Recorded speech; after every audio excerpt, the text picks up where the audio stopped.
बिहार में पहले चरण की वोटिंग से ठीक पहले राहुल गांधी ने हाइड्रोजन बम फोड़ दिया है, जिसके धमाके से चुनाव आयोग पर एक और मुसीबत टूट पड़ी। बिहार में एसआईआर पर बवाल के बावजूद देश के 12 राज्यों और केंद्र शासित प्रदेशों में एसआईआर प्रक्रिया चल रही है और इसी बीच अब राहुल गांधी ने हरियाणा में वोट चोरी पर बड़ा खुलासा कर दिया, जिसके बाद चुनावों में गड़बड़ियों को लेकर चुनाव आयोग मुश्किल में घिरता जा रहा है।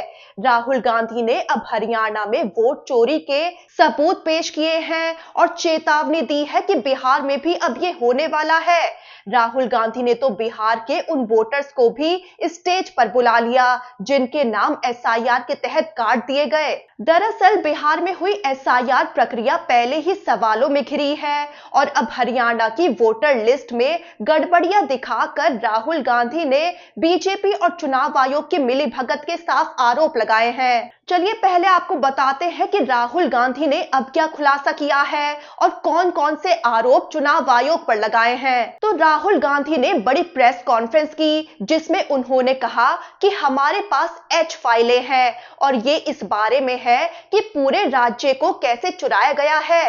राहुल गांधी ने चुनाव में धांधली का आरोप लगाते हुए कहा कि हमें संदेह है कि ये व्यक्तिगत निर्वाचन क्षेत्र में ही नहीं बल्कि राज्य स्तर और राष्ट्रीय स्तर पर हो रहा है। राहुल गांधी ने बताया कि हमने मध्य प्रदेश, छत्तीसगढ़, महाराष्ट्र में इसका अनुभव किया था, लेकिन हमने हरियाणा को लेकर तहकीकात का फैसला किया और जिसमें पाया कि 25 लाख मतदाता फर्जी हैं।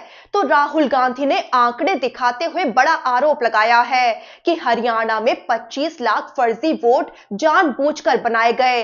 राहुल गांधी ने दावा किया है कि हरियाणा में कुल वोटर 2 करोड़ हैं, इनमें से 25 लाख वोट फर्जी हैं, यानी हर 8 में से 1 वोट नकली है। प्रतिशत के हिसाब से 12.5% वोट हरियाणा की वोटर लिस्ट में फर्जी हैं। राहुल गांधी का दावा है कि ये डिजिटल एरर नहीं है, ये जानबूझकर डिजाइन किया गया फर्जी वोट सिस्टम है। राहुल गांधी का आरोप है कि हरियाणा में पोस्टल बैलेट और असली वोट में भारी अंतर मिला। राहुल गांधी का कहना है कि पहली बार पोस्टल बैलेट का ट्रेंड और असल ईवीएम वोट एक दूसरे से बिल्कुल उलट था। उनके मुताबिक पोस्टल बैलेट में कांग्रेस को मिलती 76 सीटें और बीजेपी को मिलती सिर्फ 17 सीटें, लेकिन नतीजा आया उल्टा। कांग्रेस 22,779 वोटों से हार गई, जबकि कुल मिलाकर 1 लाख से ज्यादा वोटों का फर्क था। राहुल गांधी बोले कि ये कोई संयोग नहीं है, हमारे पास सबूत है और ये 100% सच है। और फिर राहुल गांधी ने बड़ा सबूत दिखाते हुए एक और आरोप लगाया।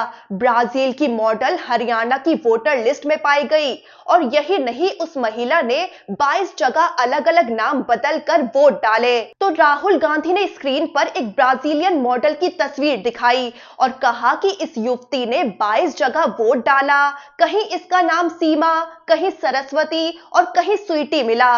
राहुल गांधी ने सवाल किया कि एक ब्राजीलियन मॉडल हरियाणा में वोट क्यों डाल रही है। इसी के साथ राहुल गांधी ने और सबूत पेश किए, जिसमें एक ही महिला की फोटो 223 बार वोटर लिस्ट में मिली। राहुल गांधी के मुताबिक 2 पोलिंग बूथों की लिस्ट में एक ही महिला की फोटो 223 बार दोहराई गई। उम्र अलग, नाम अलग, एड्रेस अलग, लेकिन फोटो वही। राहुल गांधी ने सवाल किया कि चुनाव आयोग को जवाब देना चाहिए कि इस महिला ने कितनी बार वोट डाला। राहुल गांधी ने चुनाव आयोग को घेरते हुए कहा कि चुनाव आयोग के पास डुप्लीकेट वोट हटाने का सॉफ्टवेयर है, लेकिन वो इसका इस्तेमाल जानबूझकर एक योजना के तहत नहीं कर रहा है।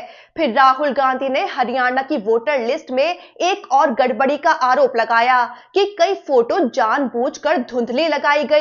राहुल गांधी बोले कि जब फोटो ही साफ नहीं है तो आप पहचान ही नहीं सकते कि असली वोटर है या नकली। राहुल गांधी ने यह भी आरोप लगाया कि कई केंद्रों से सीसीटीवी फुटेज ही हटा दिए गए।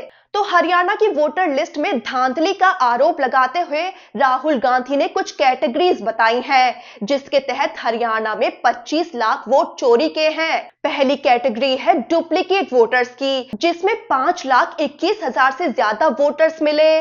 दूसरी कैटेगरी है उन हजारों फर्जी वोटर्स की जिनके घरों के नंबर शून्य लिखे मिले। तीसरी कैटेगरी है उन वोटर्स की जहां एक ही घर पर कई वोटर्स रजिस्टर्ड हैं। चौथी कैटेगरी है उन वोटर्स की जो अलग अलग पहचान से कई बार लिस्ट में मौजूद हैं। और पांचवी कैटेगरी है उन वोटर्स की जो एक ही एड्रेस पर रजिस्टर्ड हैं लेकिन जमीन पर मौजूद नहीं है। राहुल गांधी ने कहा कि ये कोई कंप्यूटर गलती नहीं है, ये प्लानिंग है। और फिर कहानी मुड़ी हरियाणा से बिहार की तरफ। राहुल गांधी ने दावा किया कि जो हरियाणा में हुआ वही अब बिहार में होने वाला है। राहुल गांधी का कहना है कि उन्हें वोटर लिस्ट लास्ट मोमेंट पर दी गई ताकि कोई आपत्ति दर्ज ना करा सके। राहुल गांधी ने मंच पर बिहार के कई वोटरों को बुला लिया जिनके पूरे परिवारों के नाम लिस्ट से काट दिए गए। राहुल गांधी का आरोप है कि बिहार में एसआईआर के तहत लाखों लोगों के नाम जानबूझकर लिस्ट से काट दिए गए। प्रेस कॉन्फ्रेंस के आखिर में राहुल गांधी देश के युवाओं से अपील करते हुए बोले कि भारत में जेनजी और युवा ही सत्य और अहिंसा के साथ लोकतंत्र बचा सकते हैं। आपको बता दें कि बिहार की प्रक्रिया पर बवाल थमा नहीं था और चुनाव आयोग ने देश के 12 राज्यों और केंद्र शासित प्रदेशों में एसआईआर की प्रक्रिया शुरू कर दी, लेकिन अब वहां भी बिहार की ही तरह एक साजिश के तहत वोटर लिस्ट में छेड़छाड़ के आरोप लग रहे हैं। अब राहुल गांधी की हरियाणा को लेकर प्रेस कॉन्फ्रेंस ने चुनाव में धांधली का मुद्दा और गर्मा दिया है, जिसके बाद चुनाव आयोग और भी आरोपों में फंसता जा रहा है।